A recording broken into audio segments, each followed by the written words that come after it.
आज आपके लिए लेकर आए गेस वाला पेपर और 100% पेपर आपके बोर्ड में आएगा, तैयार कर लीजिएगा। और आपको सॉल्यूशन भी हम लगातार आपको दे रहे हैं ताकि आपको पूरा का पूरा जो 100 नंबर है 100 में से 100 मिलेगा। आपने कुछ नहीं तैयार किया है ना, बिल्कुल टेंशन ना लो। कुछ नहीं तैयार किए हैं, जितना भी मैं पेपर आपको ये वायरल मॉडल पेपर प्रोवाइड कर रहा हूँ बस चले जाइए। और इतना भी कठिन नहीं आता यार, पेपर आपका बहुत ही सिंपल आपके बोर्ड परीक्षा में पेपर आता है। मैं हर एक पेपर करवाऊंगा, इसके साथ हम नेक्स्ट डे सोल्यूशन भी करवा देंगे आपका। पहले आप पेपर देख लीजिए क्योंकि मैं आपको हर एक सेट लाने वाला हूं लगातार। ये 6 डे यानी कि 6 दिन, यानी कि आज हमारा है 9 तारीख, 9, 10, 11, 12, 13, 14 और 15 तक हम आपको पूरा ये गेस और वायरल मॉडल पेपर देने वाले हैं। वायरल वाले पेपर जो कि आपके बोर्ड एग्जाम से बन रहे हैं, क्योंकि एग्जामिनर ही तो बनाते हैं ना पेपर।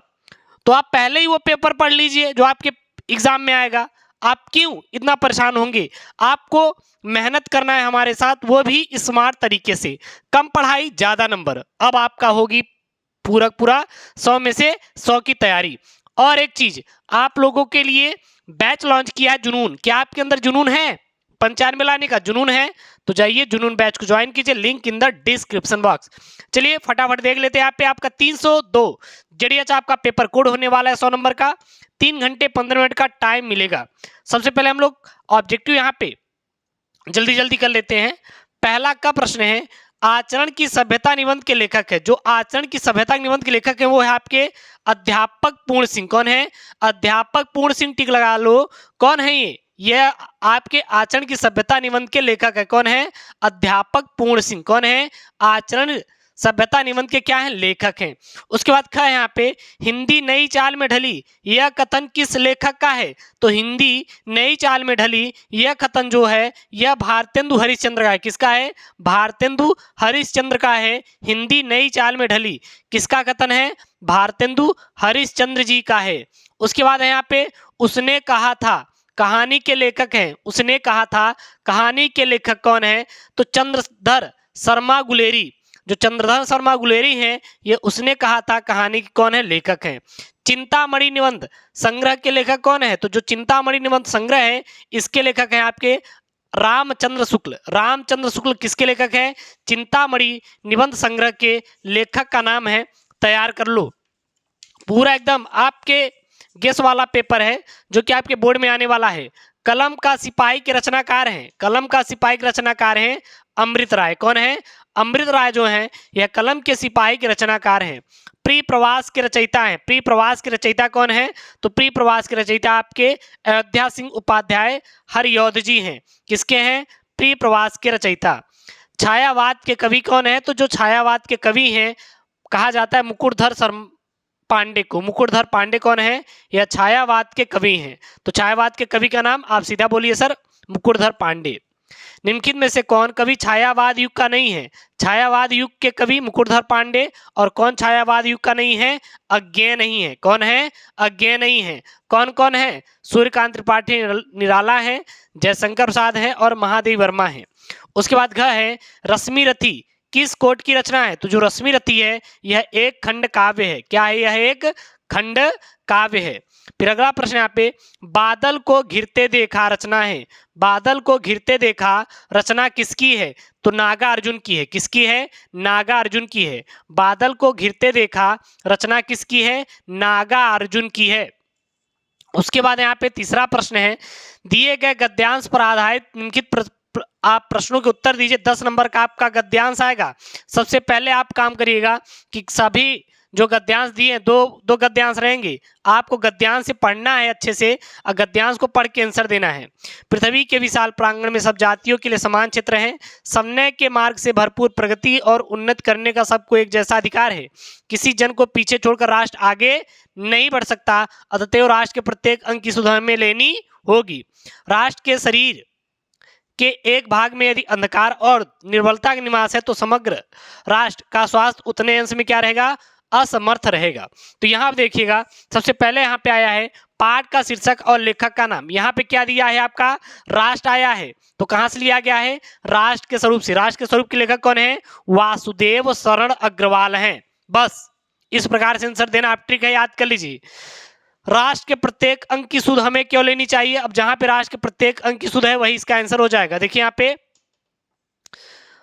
किसी जन को पीछे छोड़कर राष्ट्र आगे नहीं बढ़ सकता, इसलिए राष्ट्र के प्रत्येक अंक की सुध हमें लेनी होगी।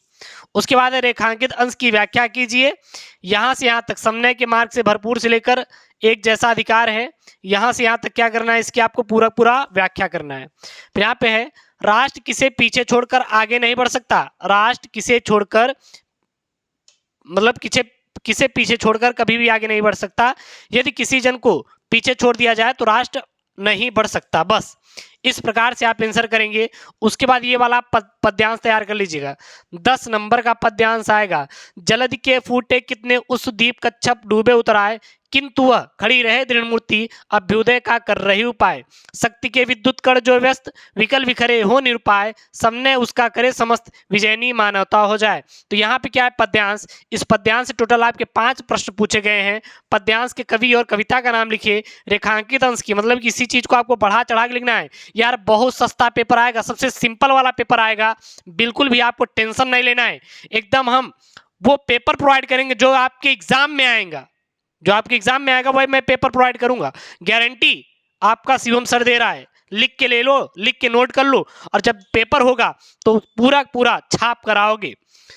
दृढ़ मूर्ति से आशय किसकी मूर्ति से है? उस और अभ्युदय शब्दों का अर्थ बताइए। द्वीप कच्छप में कौन सा अलंकार है? उसके बाद आएगा ये छापने वाला प्रश्न, क्या आएगा? लेखक और साहित्यिक परिचय। ये आपका इंपॉर्टेंट यार, लगा लो, आईएमपी है, लगा लो। वासुदेव सड़ग्रवाल, डॉक्टर हजारी प्रसाद द्विवेदी और आपके डॉक्टर एपीजे अब्दुल कलाम, ये आपके इंपॉर्टेंट है। ये तीनों आपके मोस्ट इंपॉर्टेंट वाले जीवन परिचय हैं, टिक लगा लो। और यहाँ पे मैंने वासुदेव सड़ग्रवाल का यहाँ पे कुछ संक्षिप्त में परिचय भी दिया है कि जन्म स्थान उपाधि भाषा शैली प्रमुख रचनाएं मृत्यु और साहित्य में स्थान। उसके बाद आपका लेखक के बाद कवि का आएगा। कवि में जैसे अयोध्या सिंह उपाध्याय, जयशंकर प्रसाद, सच्चिदानंद, ये सब आपके मोस्ट आईएमपी वाले हैं। आपको हम टोटल आपको कुल 7 सेट यानी कि आपके जिले के अनुसार मैं वायरल मॉडल पेपर प्रोवाइड करूंगा। मतलब समझ रहे हैं ना कि एकदम जाओ यार, एकदम पेपरवा में आएगा, छाप देना ये उठा के। उसके बाद ये आपका आएगा पंचलाट ध्रुव यात्रा, कहानी का सारांश या फिर बहादुर कहानी का उद्देश्य आप तैयार ही कर लिए होंगे। स्वपठित खंड काव्य आपके जिले के अनुसार आएगा, जैसे मुक्ति यज्ञ, सत्य की चीज, रश्मि रति, आरुवृत्ति, त्यागपति और श्रवण कुमार, ये तो आपको तैयार ही होगा। उसके बाद खंड ब में आपका संस्कृत का गद्यांश 7 नंबर, संस्कृत का पद्यांश 7 नंबर। तो ये 7 + 7 बराबर कितना आपका 14 नंबर का रहेगा। तो इसे आप 14 नंबर आप पक्का कर लीजिए। ये एक बार स्क्रीनशॉट कर लो फटाक से और इसको कर लेना। दीपावली है ना, दीपावली के दिन 3 घंटा पढ़ लेना, काम हो जाएगा। उसके बाद देखिए यहाँ पे, उसके बाद आप देखिए यहाँ पे क्या है, निम्नलिखित मुहावरे में से किसी एक का अर्थ लिखकर वाक्य प्रयोग कीजिए। जले पर नमक छिड़ना, आंख का तारा होना यानी कि अति प्रिय होना, अपना उल्लू सीधा करना, हवा से बातें करना मतलब बहुत तेज से चलना। उसके बाद आपका ये आपका नया टॉपिक जुड़ा है अपठित गद्यांश, जो कि आपका संधि विच्छेद और विभक्ति और वचन के स्थान पे जुड़ा हुआ है। इसको तो मैं आपको प्रैक्टिस में करवा दूंगा, टेंशन ना लो। उसके बाद यहाँ पे शब्द युग में आया है आपका अविराम। अविराम तो अविराम मतलब क्या होता है आपका बिना रोक के, क्या होता है बिना रुक के। अविराम मतलब क्या होता है सुंदर होता है। विहग और विहंग पक्षी और आकाश। फिर यहाँ पे शब्दों के 2 अर्थ लिखे, जैसे कांड, पक्ष, पुन और सीखा। उसके बाद यहाँ पे है वाक्यांशों के लिए एक सही शब्द का चयन कीजिए। रास्ता दिखाने वाला, मार्गदर्शक, जिसका कोई अंत ना हो उसे क्या कहते हैं? अनंत कहते हैं। फिर वाक्यों को शुद्ध करके लिखना आएगा, 2 नंबर का 2 ठो रहेगा। श्याम और मोहन बात कर रहा है, प्रधानाचार्य जी ने हस्ताक्षर कर दिया, मैं गृह कार्य कर लिया हूँ, चंद्रमा में आकाश निकल रहा है, ये सब आपको करवा देंगे। और इसको आप पूरा यार, ये तो सबसे इंपॉर्टेंट वाला है। श्रृंगार रस, वात्सल रस की परिभाषा, यमक अलंकार, रूपक अलंकार, चौपाई छंद, सोटा छंद का मात्रा सहित उदाहरण लिखिए। आपका 6 नंबर बिल्कुल पक्का वाला, सबसे आईएमपी वाला है, टिक लगा लो, इसको तैयार कर लो। अगर आपको इसको फुल सोल्यूशन चाहिए तो कमेंट बॉक्स में छापो, क्योंकि मैं आपको पेपर का फुल सोल्यूशन भी प्रोवाइड करता हूँ। फिर आपको पत्र लेखन आएगा, आवेदन पत्र लिखने के लिए आएगा 6 नंबर का। और उसके बाद निबंध लेखन, ये आपका सबसे आईएमपी वाले निबंध लेखन है। इसमें आपका सबसे आईएमपी निबंध है आपका विद्यार्थी जीवन में अनुशासन का महत्व, भारतीय कृषकों की समस्या समाधान और पर्यावरण संरक्षण की आवश्यकता, यानी पर्यावरण पर निबंध। तो ये आपका इंपॉर्टेंट वाला क्या है? निबंध है, ठीक है ना। तो यहाँ पे मैंने आपको दिखाया क्या, आपका ये वायरल गेस्ट पेपर है जो कि आपके बोर्ड एग्जाम 2024 में आएगा। इसे आप तैयार कर लीजिए। देखिए यहाँ पे लिखा हुआ है उत्तर प्रदेश माध्यमिक शिक्षा परिषद 2024 गेस्ट पेपर अनसॉल्व पेपर है, इसका सोल्यूशन भी मिलेगा। उसके लिए आपको क्या करना है, चैनल को सब्सक्राइब करना है, वीडियो को लाइक करना है और शेयर कर देना है। और मुझे आशा है कि आपको ये वीडियो पसंद आई होगी। आपके पास लास्ट डे है, लास्ट डे में आपको एकदम छाप देना है 100 में 100 और दिखा देना है अपना अंदर की ताकत। तो मिलते हैं नेक्स्ट वीडियो में दोस्तों। थैंक यू, जय हिंद, टेक केयर, बाय बाय।